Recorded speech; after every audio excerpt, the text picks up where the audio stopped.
à la rencontre de Viviane pour nous parler de PNL. Salut Viviane. Salut Eric. Alors, parle-moi un petit peu de ce lieu où on est là.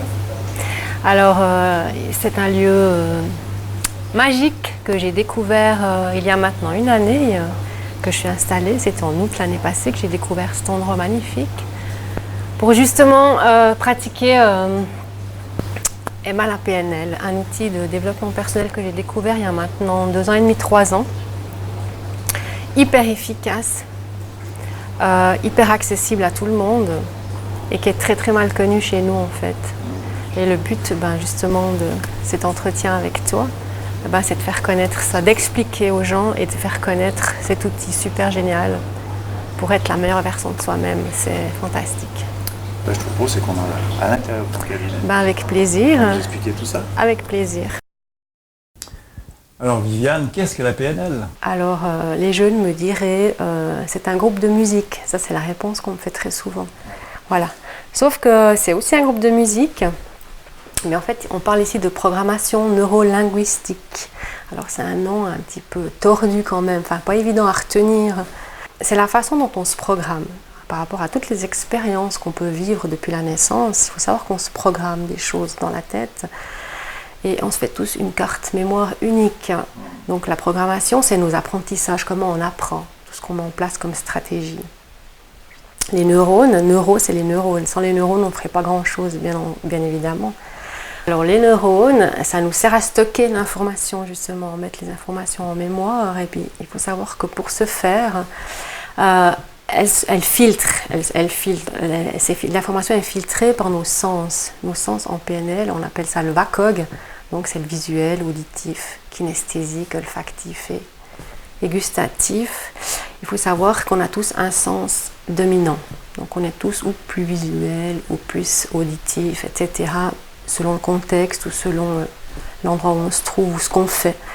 Ça c'est important de savoir parce que si on connaît notre canal de perception dominant, c'est une façon d'apprendre qui est différente aussi. Donc ça peut rendre service énormément à l'école, dans le sport, dans beaucoup de choses pour justement gagner du temps dans nos apprentissages. Et le linguistique? Et le linguistique, j'y arrive. Le linguistique, c'est justement par rapport à tout ce qu'on stocke. On va avoir des habitudes, des schémas, des comportements qu'on va mettre en place à travers le langage ou les comportements, mais qui se font de manière plus ou moins inconsciente. Donc parfois tout va bien dans le meilleur des mondes et parfois il y a des choses qui coincent, qui dérangent, qui sont un peu inadaptées, mais on ne sait pas forcément pourquoi et comment. Donc c'est là que c'est intéressant de faire appel à la programmation neurolinguistique pour comprendre ce qui se passe et trouver la solution surtout. Alors pourquoi la PNL et pour qui en fait? Alors les avantages, Eric, d'utiliser et d'avoir recours à la PNL, de venir chercher cet outil magique, c'est que déjà elle dispose d'outils larges, très larges pour beaucoup de domaines, dans beaucoup de contextes, le sport, la santé, la famille, l'école, le travail, les collègues, la communication, enfin vraiment dans plein de contextes différents, elle dispose d'outils vraiment très aidants, à divers niveaux d'ailleurs. On peut utiliser la PNL aussi bien pour des toutes petites choses comme, je sais pas, moi j'ose pas parler en public, je manque de confiance, je dois passer un examen, je perds tous mes moyens, vraiment des choses pas très, j'ai envie de dire, pas très existentielles. Les phobies, ça marche très bien pour les phobies, la peur des araignées, la peur des serpents, ces choses-là, ça marche très bien. Il faut savoir qu'en PNL, on utilise les ancrages. Donc on peut faire des annulations comme ça d'ancrage négatif, donc ancrer une peur, une phobie, quelque chose de négatif, ça s'annule ce genre d'ancrage, donc c'est hyper efficace. Et aussi des choses plus existentielles, un petit peu plus profondes, comme par exemple les personnes qui sont en burn-out, ou les personnes qui ont vécu un traumatisme, un deuil, un accident, ça marche très bien, ou même encore les qui suis-je ? Qu'est-ce que je fais là, quel est mon rôle? Questions existentielles. Vraiment. Donc ça part vraiment du truc basique au truc vraiment plus profond et ça marche vraiment. C'est large, c'est vraiment très large. C'est ça que j'aime. Et on voit que la PNL, ça s'adresse à tout le monde, ça va du sportif aux enfants. Exactement. Alors pour qui? Pour revenir à ta question, aussi bien pour l'enfant tout petit que pour l'adolescent, que pour l'adulte, le sportif. Vraiment, ça c'est ouvert vraiment à tout le monde. On a des outils qui sont adaptés pour les enfants. donc qui marche très très bien. Chez les enfants, il faut savoir que ça bouge très vite, parce qu'ils sont beaucoup moins conditionnés que nous, bien sûr. Donc ça marche très très bien. Est-ce que je peux t'envoyer quelqu'un venir chez toi, même s'il n'en a pas trop envie? C'est une très bonne question, ça, Eric. Justement, alors moi j'aime bien dire et expliquer vraiment aux personnes qui viennent que le premier déclencheur du changement, et un changement efficace, si on veut vraiment changer quelque chose, c'est d'avoir envie de changer. Mais que l'envie, elle vienne de la personne. Si une personne elle est envoyée en disant « Oh, il faut que tu ailles, c'est super », et puis qu'elle arrive là sans vraiment savoir trop pourquoi, c'est mal engagé, j'ai envie de dire. Je ne dis pas que c'est pas... Voilà, mais la personne, elle doit vraiment avoir envie de changer quelque chose pour elle. Souvent, j'ai des parents qui m'amènent des enfants. C'est le parent qui a envie d'un changement pour l'enfant. Mais il faut savoir que l'enfant, il n'a pas forcément envie de ce changement. Donc, c'est compliqué. Non, on ne peut pas forcer en fait. Non, vraiment pas. Et puis la deuxième condition, j'ai envie de dire aussi, pour avoir recours à la PNL, c'est d'être sain d'esprit, bien sûr. Le reste, ça sort un peu de mes compétences. On peut changer un programme dans un cerveau sain qui fonctionne normalement. Et l'avantage de la PNL, c'est que c'est de la thérapie brève, donc ça bouge vite. Donc, ouais. Donc 1 ou 2 séances pour des choses, confiance ou une panique de quelque chose, voilà. Ça peut aller après pour des problèmes un peu plus profonds jusqu'à 8-10 séances. Mais mon but, c'est vraiment de rendre mon client autonome et pas dépendant, surtout pas. Alors après avoir reçu pendant plus d'une année ces clients, comment est-ce que tu perçois tout ça? Qu'est-ce que tu en as ressorti en fait de tous ces rendez-vous? Ouais, alors il y a une chose que j'ai compris et que justement qui était importante pour moi, qui fait la PNL, je trouve que c'est quelque chose de très sensé. Et ça, c'est important pour moi que c'est du sens. Et donc, d'une fois que j'ai compris le mécanisme, le fonctionnement à travers la PNL, toutes mes lectures sur le développement personnel, sur les neurosciences qui me passionnent, une fois qu'on a compris comment on fonctionne, ce qu'il faut savoir, c'est qu'on fonctionne exactement tous la même chose. Donc ça, déjà, de le savoir, c'est génial. Donc, peu importe le problème, peu importe le niveau social, peu importe l'âge, peu importe le contexte, on a tous un potentiel de changement énorme. Il y a une façon de le faire et tout le monde peut le faire, vraiment. Donc, j'aime bien me servir de mon petit ami ici pour montrer que, voilà, toute cette partie-là, elle peut être en couleur, elle peut être belle, elle peut être claire, elle peut être légère, elle peut faire que on est mieux dans sa vie et puis on fonctionne. Il n'y a rien de magique en fait, c'est scientifique. Il y a beaucoup de gens que ça rassure de savoir que, voilà, c'est quand même on a des explications, ça a du sens. Il n'y a rien de surréaliste, et ça rassure parfois les gens. Tout ce que je constate beaucoup, et je crois que ça m'est jamais arrivé, une personne qui n'a pas fait cette petite amalgame entre capacité et valeur.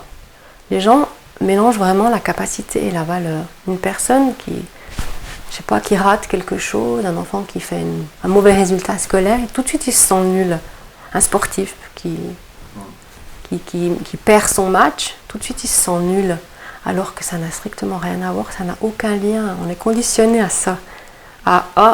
J'ai été pas bon, forcément je suis nul, ou je me sens moins capable, ou moins à la hauteur, alors que ça n'a rien à voir, la valeur elle ne change absolument jamais, c'est le comportement qu'on a eu qui est différent, ça ne change pas la valeur de la personne, donc ça c'est quelque chose que je recadre très très souvent, je trouve que c'est important, ça c'est un message à faire passer aux enfants, mais vraiment depuis qu'ils sont tout petits, quoi. C'est la valeur, la capacité, ça n'a rien à voir. Deux choses différentes, complètement différentes. Oui, tu as eu un mauvais résultat, mais ça ne change rien à ta valeur. Ça, c'est important. Et une autre chose que j'ai constatée, et qui est très dommage, c'est aussi là, c'est un conditionnement qu'on a. On n'a pas appris à reconnaître ses besoins. En fait, on exige des autres de répondre à nos besoins. Et très souvent on est frustré, puis ça marche pas parce que forcément une personne est dans notre tête, puis on n'est pas dans la tête des autres non plus.